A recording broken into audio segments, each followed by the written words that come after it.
একটি ছোট্ট গ্রামে সুমন এবং সুমি নামে এক দম্পতি বাস করতেন। তারা খুবই সুখী ছিল, তবে তাদের সুখের মধ্যে কিছু সমস্যাও ছিল, যেগুলো তারা দীর্ঘদিন ধরে উপেক্ষা করে আসছিল।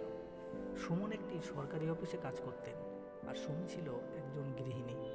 তাদের একটি ছোট্ট মেয়ে সোনালি, যে তখন 5 বছর বয়সী।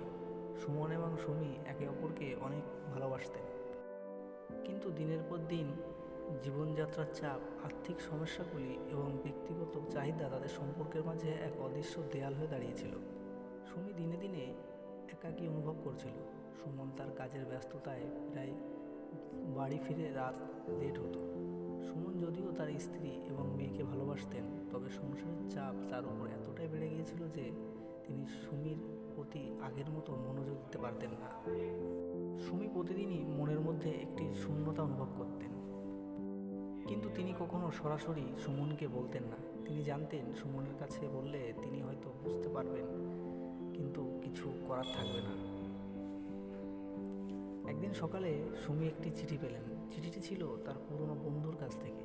বন্ধুটি তাকে অনেক বছর আগে লেখা একটি চিঠিতে তার জীবনের নানান দুঃখের কষ্টের কথা লিখেছিলেন। সুমি ভাবলেন, একটু সময় যদি নিজের জন্য বের করা যেত। তবে তার জন্য অনেক কিছুতেই বাধা ছিল। তার মাথায় একের পর এক চিন্তা চলে আসছিল। সুমি মনে মনে সিদ্ধান্ত নিলেন তিনি কিছুদিনের জন্য একা কোথাও যেতে চান। কিন্তু এই পরিকল্পনা সুমনের কাছে ভাগ করার সহজ ছিল না, কেননা সুমন খুবই কাজের মধ্যে ডুবে থাকতেন, আর তার কাছে সুমি একটি অত্যন্ত গুরুত্বপূর্ণ দায়িত্ব ছিল। সুমি জানতেন, যদি তিনি সুমনকে তার পরিকল্পনার কথা বলেন, তিনি হয়তো অখুশি হবেন।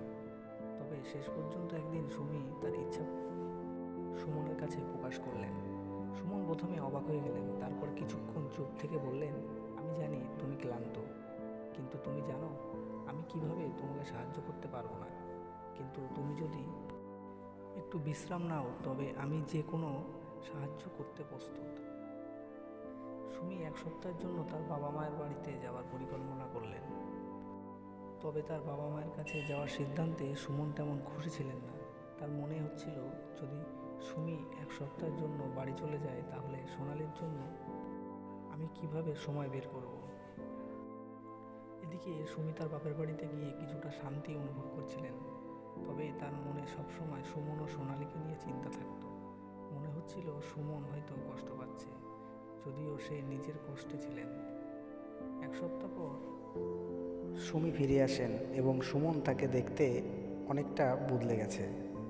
সুমন আরও মনোযোগী হয়ে উঠেছিল এবং সুমি বুঝতে পারলেন কিছু সময়ের জন্য একা থাকা সত্যিই তাদের সম্পর্কের জন্য ভালো ছিল। সুমি ও সুমন আবার একে অপরকে কাছ থেকে জানতে শিখলেন।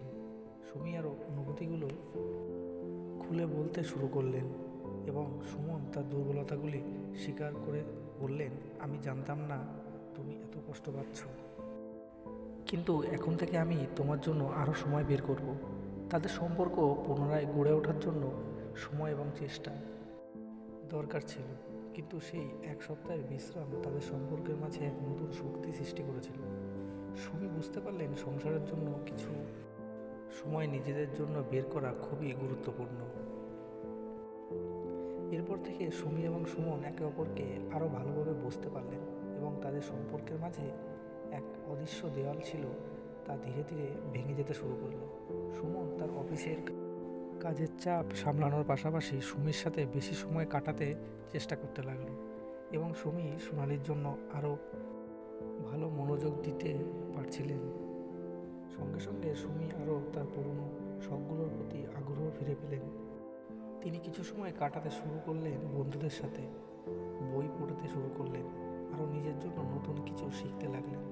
সুমনও বুঝতে পারলেন জীবনের মধ্যে পারিবারিক দায়বদ্ধতার পাশাপাশি নিজের জন্য কিছুটা সময় বের করার কতটা প্রয়োজন। কিছু মাস পরে সুমি এবং সুমন তাদের সম্পর্কের মধ্যে আরও গভীরতা অনুভব করতে শুরু করলেন। তাদের যোগাযোগ আগের চেয়ে ভালো হয়েছিল এবং তারা একে অপরের প্রতি আরও বেশি সহানুভূতিশীল হয়ে উঠেছিল। তাদের মেয়ে সোনালিও এক নতুন পরিবেশে গড়ে উঠছিল, যেখানে মা বাবা একে অপরের পাশে দাঁড়িয়ে থাকেন।